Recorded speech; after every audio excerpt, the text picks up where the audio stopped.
Hey listeners, this is Peter and welcome back to the History Shorts. Today's episode is brought to you by the Podcast Republic, your ultimate listening app.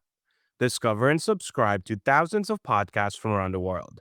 Download Podcast Republic today, available on Google Play and the Apple App Store. Today on History Shorts.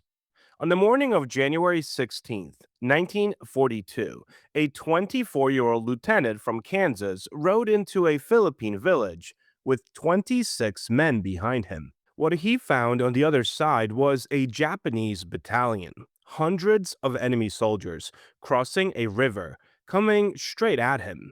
He had no time to retreat and no time to establish defensive positions. So, Lieutenant Edwin Ramsey did the only thing left to do. He raised his pistol and then yelled, "Charge!" And the last mounted cavalry charge in United States Army history thundered down the road to Morong. Our history brief today covers some recent history news.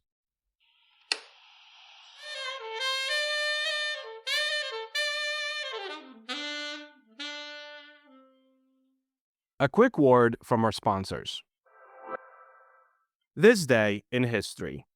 On April 13th, 1742, George Friedrich Handel's Messiah was first performed in Dublin, Ireland. It would go on to become one of the most famous and enduring works in Western music. On April 13th, 1970, an oxygen tank exploded aboard Apollo 13, crippling the spacecraft and turning the mission into a desperate race for survival. Story of the day. The U.S. Army had spent the 1930s wrestling with a question that felt, to many cavalrymen, like an existential one: horses or machines? Budget constraints during the Depression meant that the Army couldn't afford both. Tanks and trucks were expensive, fuel hungry, and broke down constantly. Horses were cheaper, more reliable in rough terrain, and had served armies for 3,000 years.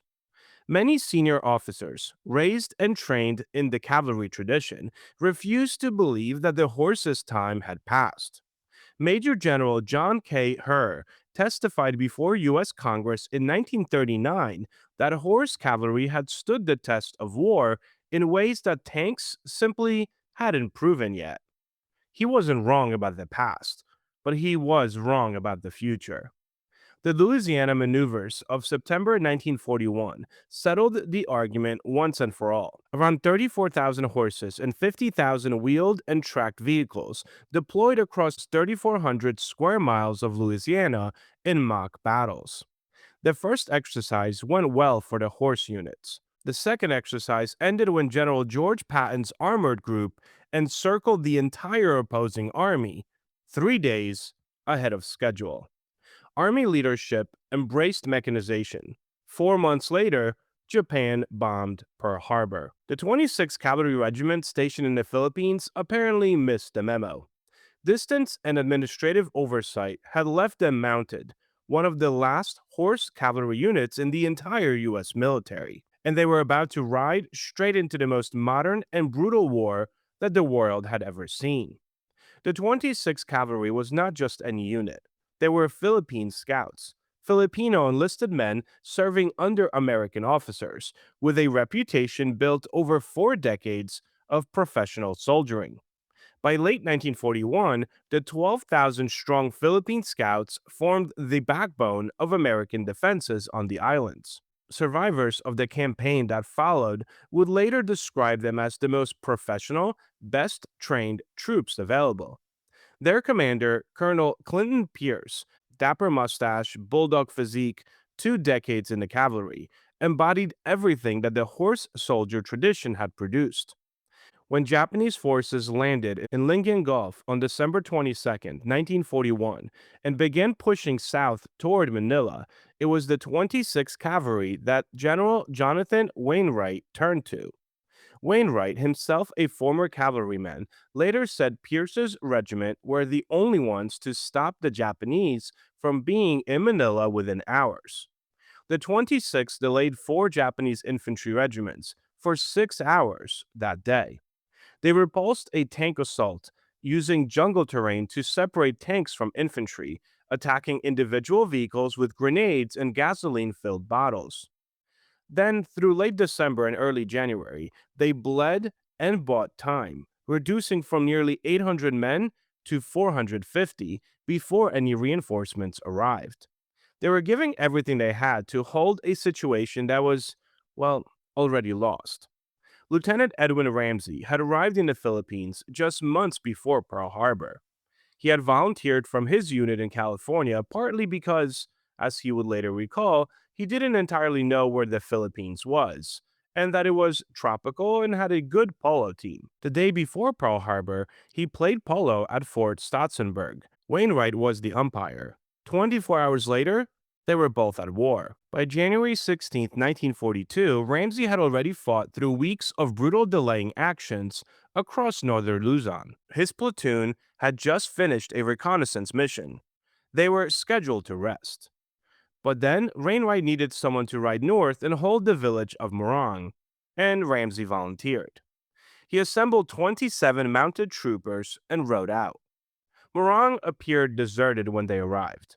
Grass huts on stilts, a stone Catholic church at the center, livestock penned beneath the buildings. Ramsey halted his column and raised his binoculars. He divided his men into squads and sent a four-man point unit forward, pistols raised.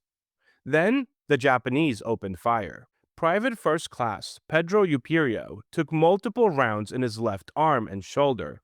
He kept his pistol in his right hand, reins dangling from his wounded left elbow. The point riders wheeled and galloped back. Ramsey saw what he was facing. A Japanese advance guard had already crossed the river into the village. Behind them, hundreds more enemy troops were wading chest deep across the water. His 27 men faced what appeared to be an entire battalion. He had seconds to decide. Ramsey signaled his men into a forager formation, the old cavalry skirmish line, horsemen spread across front and weapons ready. He raised his pistol and then yelled, "Charge." In his 1991 memoir, Ramsey described what happened next. Bent nearly prone across their horses' necks, they flung themselves at the Japanese advance, pistols firing into startled faces. A few Japanese soldiers returned fire, but most fled, some wading back into the river and others running for the swamps. The mounted troopers drove straight through the enemy vanguard and took defensive positions in the village. For 5 hours, 27 men held Morong under heavy fire until Pierce's main body arrived. 3 men were wounded. Incredibly, no one was killed. Wainwright awarded Ramsey the Silver Star. One witness wrote that Ramsey had fought like a hungry tiger. The end came quickly after that. By early March, food was nearly gone. The horses themselves were starving. Wainwright ordered all cavalry mounts slaughtered for food. His own prize jumper, Joseph Conrad, went first. The general turned away with tears in his eyes, some said. The cavalrymen refused to eat the meat from their own horses despite near starvation. Bataan fell on April 9, 1942. Approximately 76,000 troops surrendered, the largest American surrender in history. At least 600 Americans and 5,000 Filipinos perished on the Bataan death march that followed. Pierce was captured and spent more than 3 years as a prisoner of war. Ramsey escaped into the hills, eventually commanding a guerrilla force that grew to nearly 40,000 fighters. When American forces liberated the Philippines in 1945, he weighed only 93 pounds. The charge at Morong was the last official mounted cavalry charge in the United States Army history. The same month Bataan fell, the last horse cavalry unit on the American mainland turned in its animals in Nebraska. An era that had began with the earliest American wars, with Washington's dragoons, with Stuart's riders, with the charge of the Buffalo Soldiers, ended in a Philippine village on January morning in 1942. The History Brief. On the night of April 14, 1912, as the RMS Titanic struck an iceberg and began its slow descent into the North Atlantic, one of the wealthiest men in the world stood on its decks. calm, composed, and facing the inevitable. His name was John Jacob Astor IV, a real estate magnate, inventor, and at the time the richest passenger aboard the ship. As chaos unfolded, Astor ensured that his young, pregnant wife boarded a lifeboat. Then, like many men of the first class, he just stepped back. He would not survive. Days later, recovery crews searching the icy waters found his body.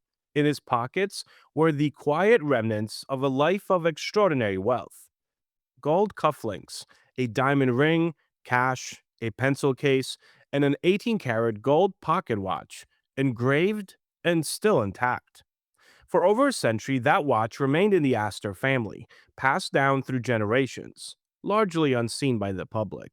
It wasn't just a luxury item, it was a personal artifact from one of history's most infamous disasters, a moment frozen in time. Now, more than 110 years after the Titanic sank, that very watch is heading to auction, where experts believe it could sell for as much as $500,000. But the story of the watch is really the story of what it represents.